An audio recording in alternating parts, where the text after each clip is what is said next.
As we discussed in the last class, some of the features of multiple access. So we missed one of the topic, that is token passing. So according to this method, I'm continuing the control access. Okay, there are random access, control access, and channelization. Now this is under control access. We are discussing about token passing. So in this method, the stations in the network are organized in a logical ring. That is, they are not physically connected. Logically, they have been connected based on some logic. All the stations will be connected in the form of a ring. So every station will have one predecessor and successor. That is, there will be one station which is in front of it and back of it. Okay, before and after it. So in this method, what exactly happens is a packet will be called a special packet, which is called as a token, that will be circulated around the ring. Okay, circulated around the ring. So whichever station wants to send the message over the common channel, so it has to get a token. First of all, it has to get a token. Then it will be ready to send the message. So the third point, it mentions that the position of the token gives the right to the station to access the channel and sends its data. And next, fourth point, if a station wants to send a data, it have to wait until a token is received from its predecessor. So what happens if any particular station among the ring wants to send a data on the channel, it has to wait until it receives a token, which is a special token, or it is one kind of a accessing right, which will be received from the predecessor. Predecessor is nothing but before station. So once it gets that token, then the station will send the data. So what happens here is, in token passing, token management will be done. Okay, so you observe some of the diagrams here. That is 1, 2, 3, 4. This is 1, 2, 3, 4 are the stations. They have been connected in the form of a ring, and there is a dual ring is also there, and there is a topology. So there is in the third, that is a third diagram, we are using a bus topology where we are forming a ring by sending logical. It is not physically connected. You observe here, it is not physically connected, but logically they are connected. Now coming to the star topology, you observe here there is a central hub will be there. If a station wants to send a message through the hub, it has to send and receive until from the previous stations, token will be sending through the star topology. And according to the token passing, if any high-speed token ring networks, if I want a high-speed ring to send the data over the channel, then it is called as FDDI or CDDI. FDDI or and CDDI, that is fiber distributed data interface and copper distributed data interface. So I can use fiber cables or copper cables. So this is about token passing.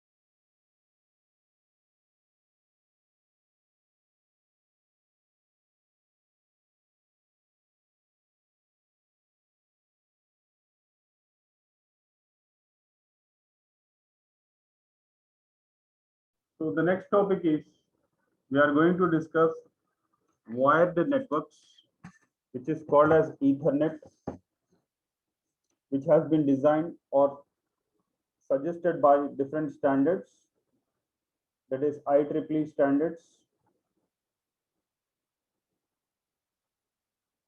Yeah, wired LANs called as Ethernet.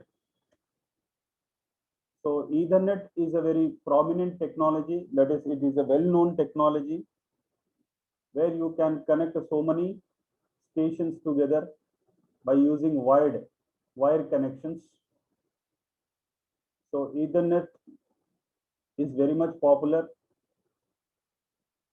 and according to the IEEE standards, this Ethernet has been created in so many varieties, and it has been started and defined by a project name called as 802. So in 1985, according to IEEE standards, a computer society of IEEE started a project called as Project 802 to set some standards so that intercommunication among the equipments or the stations of different variety of manufacturers. So what happens here is it is trying to interconnect different types of stations which are connected through different types of routers, switches, hubs, which are used for intercommunication. So to set standards to adapt to all these different types of communication devices. So IEEE standard has started a project called as 802. And the project 80, it does not say that, or it is not replacing OSI model or the internet model. The project 802 is nothing but an Ethernet. Simply we can say it is a Ethernet. According to IEEE, it is a standard 802 standard. So every LAN which is using some kind of a model, that is either internet model or OSI model, as we discussed in the previous classes. That is, every LAN or every network will be following some kind of a model, that is OSI or internet model. Similarly, in the IEEE standards, it is not replacing the standards. It is not replacing OSI model or internet model. It is enhancing it with some standards by putting some kind of a rules so that how we can communicate with different types of stations which are connected to different devices. So according to IEEE standards, the data link layer,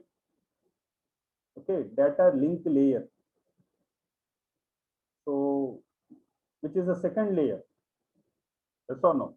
First physical layer is there, next data link layer according to OSI model. So the data link layer is divided into two sublayers. Okay, two sublayers. They are logical link controls. So as I told you in the previous classes, the data link layer is divided into two sections. Now I am discussing those things. That is logical link layer and medium access control sublayer. What is that? Medium access control, MAC. Media access control sublayer. And also IEEE created several physical layer standards also. So see here, try to observe here, according to IEEE, data link layer is divided into two sections, two sublayers, and also physical layer is divided into several different standard layers which can access LAN protocols. From this diagram, you observe here, this is a traditional OSI model on the left side. You observe here the name OSI internet model. And in the right side, it is the IEEE standard which is trying to enable or enhance the features of the data link layer and the physical layer. So whenever we discuss about IEEE 802.3 standard, we are discussing about mostly data link layer and physical layers only. So according to IEEE standard, data link layer is divided into LLC and MAC. And the physical layer you observe here, the diagram mentions here, that is data link layer, which contains LLC and MAC. Under LLC, Ethernet is a token ring, token bus, and so on. So these are several sections which are possible in the data link layer according to IEEE standards for the LAN connectivity. Now coming to the physical layer, you observe here there is a several other layers similar to the sections which have been divided as part of data link layer, which are applied same, that is Ethernet physical layers, token ring physical layer, token bus physical layer, and there will be a transmission medium. This is the connectivity through physical wires.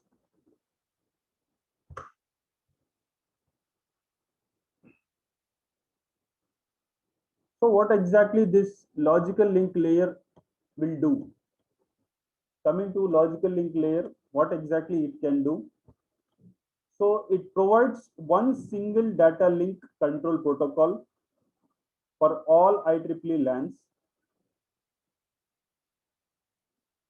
and it is different from media access control sublayer, which will be providing different protocols for different LANs. So what is happening here? According to LLC, it is providing a single data link control protocol for different types of LAN connectivities. But according to the MAC, or the physical layer, it will be accessing so many things. It is not using a single data link control. It is using whole thing, and it will be categorized according to the MAC protocols. So according to the MAC, in the previous classes, we discussed about how we are going to access this LAN connectivity or data. So we come across some kind of a topic called as CSMA CD. So this is the one method which is used in accessing this medium, that is data link layer. So there is a one kind of a medium should be there so that it can be accessed. The medium is CSMA CD. Okay. So these are some of the things which are part of IEEE standard for LANs, and you have to draw this diagram whenever they ask about this question. Coming to the next one, data link layer or control protocol is used for all IEEE LANs like flow control, error control, and framing for the upper layer protocols that actually demand these services. So what exactly it is used for? LLC protocols, it is used for controlling the flow, controlling the error, and framing the data, which will be coming from the upper layers, which are required by the layers on the top of it. So how a data will be communicated using these layers or these control protocols? So according to IEEE standards, the frame is similar to the HDLC frame. What is HDLC? High level data link control. Okay, high level data link control, which is a standard for the frame formation. So the same frame formation will be used in this IEEE standards 802.3. So frame formats is the same which is used here. Now coming to the standard Ethernets. Actually, yeah, coming to the standard Ethernet, the Ethernet is classified into different categories. Okay, different categories. You observe here, Ethernet evolution has been done. The standard Ethernet is there, fast Ethernet is there, gigabit Ethernet is there, terabit or 10 gigabit Ethernet is there. Okay, so what are these things? These are the different standards through which a connectivity can be accessed. Okay. So according to the first one, that is the standard Ethernet, it will be using the speed of 10 Mbps per connection. It is a traditional Ethernet. It will use one kind of a topology, that is bus and star. These are the two topologies which is used by this Ethernet. That is the standard Ethernet, which is of capacity of 10 Mbps speed. Now coming to the second Ethernet standard, that is a fast Ethernet, which will be having a capacity of 100 Mbps. It uses a topology called as a star topology. Now coming to the gigabit Ethernet, it will be using 1 Gbps, okay, 1 Gbps speed per connection. Next, coming to the last one, that is 10 gigabit Ethernet, that is, it will be using 10 Gbps. So coming to this standard Ethernet, the standard Ethernet, the MAC sublayer governs the options of the accessing methods. The MAC sublayer also frames the data received from the upper layers and passes them to the physical layer. So MAC sublayer, where is this MAC sublayer coming from? MAC sublayer is a part of data link layer. It is responsible for framing the contents which have been received from the upper layers. Okay, data link layer will receive data from the upper layers, and the MAC will be controlling this framing of data which is received from upper layers and pass them to the physical layers. And according to the frame format of MAC, the frame format, it is using HDLC frame format similar to that one, but some more have been added over here. According to 802.3 MAC, frame will be looking like this. That is, first, this is a frame format, that is data, how the data will be padded or data will be sent.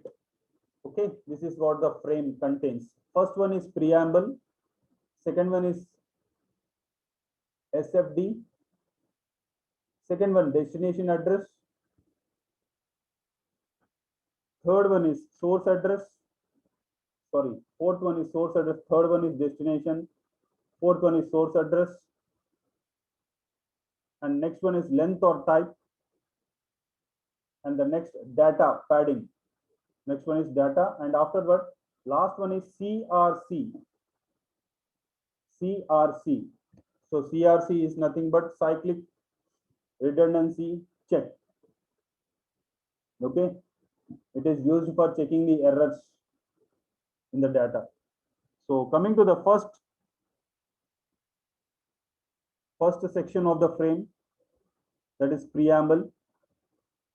So its size is 7 bytes. It means 756 bits. So what will be there in the 56 bits? So 56 bits will contains alternating zeros and ones bits.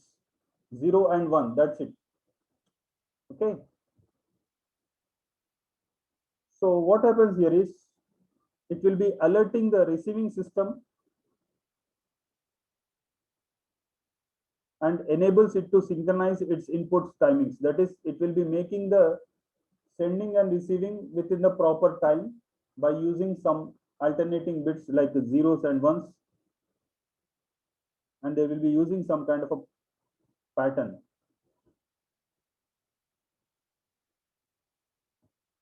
Actually, Preamble is part of the physical layer, and it will be not part of the frame. Actually, it is not part of the frame, but it will be discussed as part of the frame. Preamble, it is for making the data and alerting the data which is at the receiving end, making a proper receiving at the receiving stations. So it will be alerting using the bits patterns.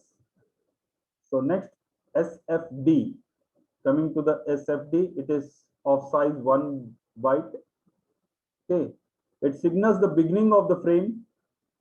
So it will be signaling, or it is a starting bits from the frame, and warns the stations or the stations that is the last chance for synchronization. And you observe here the last two bits are 1 1 here over here. So these two bits 1 1 will be alerting the receiver that next field is the destination address. So 1 second.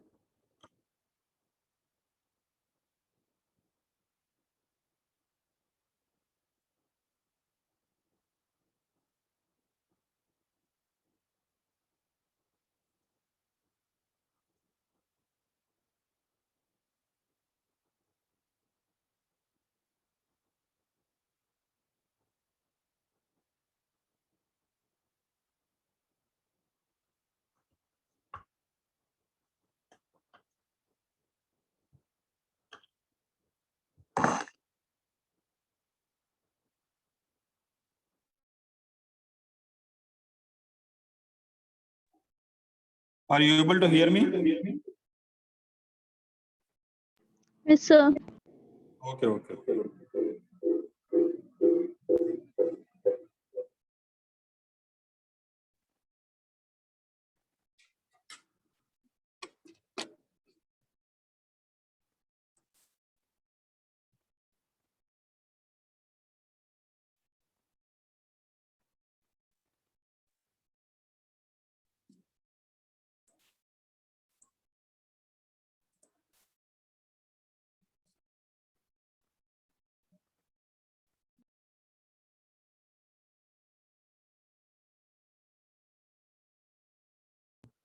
Video is not possible here. Okay. Okay, according to this frame standards, the preamble is of 7 byte size, which is of 56 bits, alternating zeros and ones. It will be demonstrating that the receiving station will receive the data. That is what it says according to the preamble. And SFD is one kind of a section in which it will signal the stations and warns the stations that the next section is the destination address by using 2 bits from it. That is here you observe here, start from frame delimiters. There is the last 2 bits will be 1 and 1. So it will be using these 2 bits compulsory. They will be demonstrating that next coming section is the destination address, which is of 6 byte size, that is 48 bits. And the next one is the source address. There is a source station. Where does it come from? And the next one is length or type, which is of 2 byte size.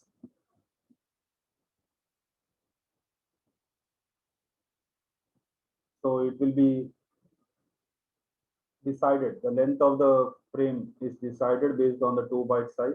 And the next one is the data, which carries the exact actual data by using actually data and padding size will be from 46.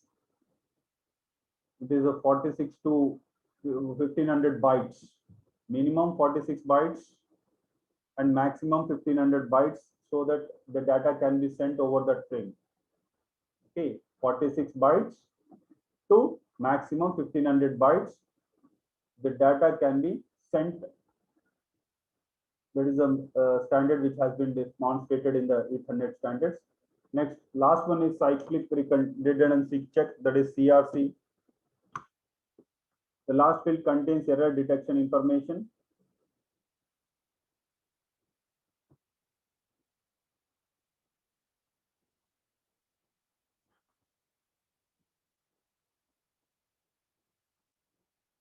Okay. So this is about the Ethernet standards and the frame structure, Ethernet frame structure, that is MAC frame structure, data link under data link control. So that is the length type. This field is defined as a type length field. The Ethernet uses this field as a type field to define the upper layer protocol using MAC frame to define the number of bytes in the data field. So now coming to the data fields, that is a 46 to 1500 bytes. This field carries data encapsulated from the upper layers. Whatever data is coming from the upper layers, those data will be encapsulated in such a way that the data size or the bytes will be minimum 46 to 1500 bytes. Next, the last field contains the error detection information. This is what we have. And the frame length, actually minimum payload length is 46 bytes and 1500 bytes. This is totally what we have here. That is 64 bytes along with 1518 bytes. The frame size, this is regarding frame size. So ignoring the starting, that is the two sections, that is preamble and SFD. We will be calculating, that is 6 plus 6, 12, 12 plus 2, 14, 14 plus 4, 18. So this is the total length of the frame as we are calculating all this data. So this is what happens when we are sending a message from one station to the other station. The data will be, or the message will be framed in such a way that this is what happens with them. All internet related models will be accessing this kind of a frame strategies. Okay. Total frame size is 1518 bytes. Okay. Minimum frame length is 64 bytes. Okay. Minimum is 64. But according to the data which is sent over this frame will be minimum of 46 bytes and maximum of 1500 bytes. So only data will be of huge size. We are giving more number of bytes for it so that the data can be easy. Huge amount of data can also be transferred easily. So coming to the how the addressing according to the Ethernet will be done. So each stations on an Ethernet network, such as PC, workstation, printer, or whatever it may, every PC will have some kind of a card called as network interface card, that is NIC card. So when you purchase a new PC, it will be added with the NIC card, compulsory. So NIC compulsory. So what happens here is so if you want to access internet, it should be compulsory installed with this card. If without this card, we cannot connect to the internet. Okay. So this is what happens here. The NIC fits inside the station and provides a station with a 6-byte physical addressing. The Ethernet address is 6 bytes, that is 48 bits. Okay, 6 bytes, 48 bits physical addressing. Example of Ethernet address is hexadecimal notation. You observe here 0601 0201 2C 4B. So 1, 2, 3, 4, 5, 6. Each of how many bits? 8 bits. 06 will be represented in the form of 8 bits. 8 bits here, 8 bits here, 8 bits here, 8 bits here. So totally 6 bytes are there. 6 bytes into 8 bits is 48 bits, and every 8-bit sections, every octal representation of 8 bits will be in the form of hexadecimal representation. Okay, hexadecimal representation numbers will be there. So this is how the addressing will be done. The PC which is connected to the network according to the Ethernet standards. So this is all for today. In the next class, we are going to see the remaining thing.